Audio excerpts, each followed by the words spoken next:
హి ఓం నమ శివాయ్. ఓం నమ శివాయ్. ఓం శ్రీ భద్రకాళీ సమేత వీరభద్రస్వామిని నమో నమః. మాతృ పితృభ్యో నమః.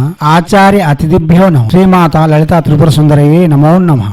శివశక్తి స్వరూపులారా, మనం చాలా మంత్రయోగాలు, తంత్రయోగాలు, రహస్యవంతమైన విద్యలు కూడా అందించేందుకు రత్నశ్రీ తన వంతుగా కృషి చేస్తూ ఉంటుంది. దానిలో భాగంగా కర్ణయక్షిని మంత్ర సాధన గురించి ఇప్పుడు చెప్పుకుందాం. కర్ణయక్షిని అంటే కేవలం కర్ణంలో చెప్పేదే కాదు, సుఖములను సౌఖ్యములను కూడా ప్రసాదించగల దేవత. ఈ కర్ణయక్షిని మంత్రము ప్రతిరోజు తొలిసంధ్య మరుసంధ్య కులదేవతారాధన, ఇష్టదేవతారాధన పూర్తి చేసుకుంటూ 108 చెప్పున జపం చేయడం వలన ధనము, కీర్తి, విద్య, వ్యాపారం, ఉద్యోగంలో అభివృద్ధి, కుటుంబంలో సౌఖ్యము, రుణముల నుండి విముక్తి, రోగముల నుండి విముక్తి లభించి సర్వత్ర సుఖములు లభించగలవు. కర్ణయక్షిని ప్రసన్నం చేసుకోవాలంటే 16 లక్షల జపం చేయవలసి ఉంటుంది. గురు సమక్షంలో మంత్రములు, యంత్రములు తీసుకొని గురువు ద్వారానే మంత్రం తీసుకుని చేయవలసి ఉంటుంది. కేవలం మనం ఇంతకు ముందు చెప్పే సాధారణ ప్రయోజనములు పొందాలంటే ప్రత్యక్షంగానే జపం చేసుకోవచ్చు. ఎటువంటి అభ్యంతరం అయితే ఉండదు. ఈమె కర్ణంలో మనకు సకల విషయాలు తెలియజేయాలి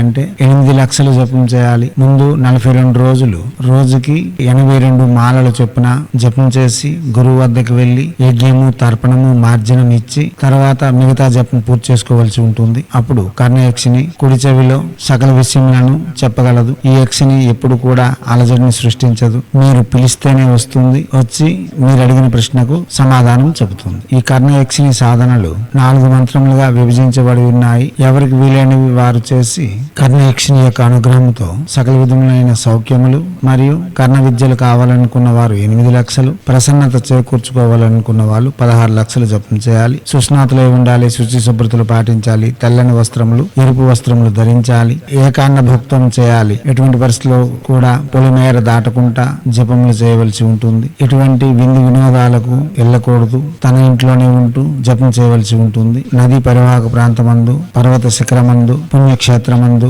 ఈ మంత్ర జపం చేయడం వలన అతివేగంగా సిద్ధింపజేసుకోవచ్చు. ప్రతిరోజు తొలిసంధ్య మరుసంధ్య నూనెతో అనగా మంచి నూనెతో తామర ఒత్తులు, సింధూరము పూసి దీపం వెలిగిస్తూ చేయడం వలన విశేషమైన ఫలితములు పొందగలరు. గురు సమక్షంలో చేయడం వలన కర్ణయక్షిని యొక్క లోటుపాట్లను అతివేగంగా తెలుసుకొని తగు విధంగా ప్రవర్తించి మనం ప్రసన్నత కూడా చేకూర్చుకోవచ్చు. ఇప్పుడు అవగాహన పెంచుకునేందుకు ప్రసంగాన్ని వినండి. అవగాహన పెంచుకొని జపములకు ఉపక్రమించండి. ఇప్పుడు కర్ణయక్షిని మంత్రము అం కం చం కళ్యాణ్యై నమః. మంత్రం మరోసారి అం కం చం కళ్యాణ్యై నమః. మంత్రం మరోసారి అం కం చం కళ్యాణ్యై నమః.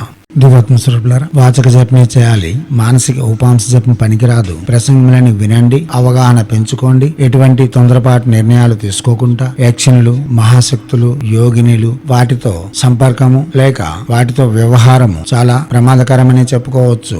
గాని నేర్చుకున్న వారికి, నేర్పరులకు, సాధకులకు అది సులభము, సాధ్యము. కాబట్టి పాముతో చెలగాటము, అగ్నితో చెలగాటము ఎలాగైతే ప్రమాదకరము, వీరితో కూడా అలానే ఉంటుంది. వాహనం అధిరోహిస్తే మనకు ప్రమాదం, గాని వాహనం అధిరోహిస్తే వేగంగా చేరుకుంటాం. ఎలాగైతే మన ఆవశ్యకతలను అనుసరించి వాహనములను వినియోగిస్తున్నాము, ఈ యక్షిణులు, యోగినులు, పిశాచినులు కూడా అలానే వాడుకోవాలి తప్ప ఎటువంటి పరిస్థితిలో కూడా చులకనగా చూడడం లేక హేళనగా ఉండడం, అవహేళన కావడం అన్నది చాలా ప్రమాదకరం. ఇవన్నీ అర్థం చేసుకొని సాధనలు చేస్తూ ముందుకు పోతే మీకు ప్రతిదీ సిద్ధింపబడుతుంది. కాగా ఒకసారి మనం ప్రయత్నించిన తర్వాత ఒకవేళ దానిలో ఎటువంటి నిదర్శనములు మనకు కనబడకపోతే మన గురువు వద్దకు వెళ్లి కొన్ని రోజులు సాధనలు నేర్చుకొని తర్వాత మనం పరిపూర్ణంగా చేయవలసి ఉంటుంది. ఉన్నాయి మనకి తప్పనిసరి అనుగ్రహిస్తాయి. దీనిలో ఎటువంటి సందేహం లేదు. దివ్యాత్మ స్వరూపులారా, చేయండి. చేసి తగ్గ ఫలితం ఉంటుంది. ఎనలేని ఆనందములతో మనోవాంఛ పరిష్కార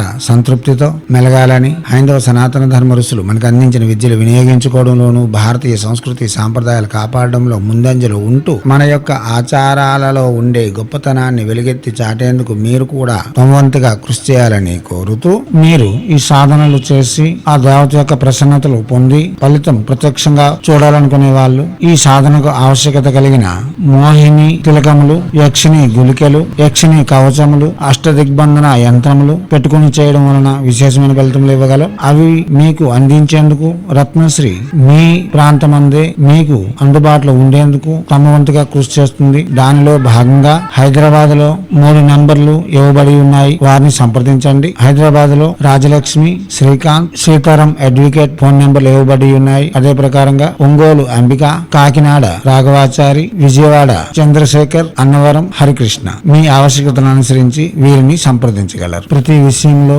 మా వంతుగా శక్తి వంచన లేకుండా కృషి చేస్తూ మీ సాధనలకు మా వంతుగా సహాయం అందించాలని, ప్రతివారు సాధకులుగా మారి శక్తులను పెంపొందించుకోవాలని నిరంతరం కోరుతూ మీ సాధనలకు కావలసిన యజ్ఞ యాగాదులు, యంత్రాది విధులు అందిస్తూ నిరంతరం మీ సేవలో రత్నశ్రీ హిందూ సేవా సమాజ్ ఆచార్య భీమసింగ్ రాయ్ కుమార్ ఆఫ్ నిఖిలానంద సాగర్ మహారాజ్.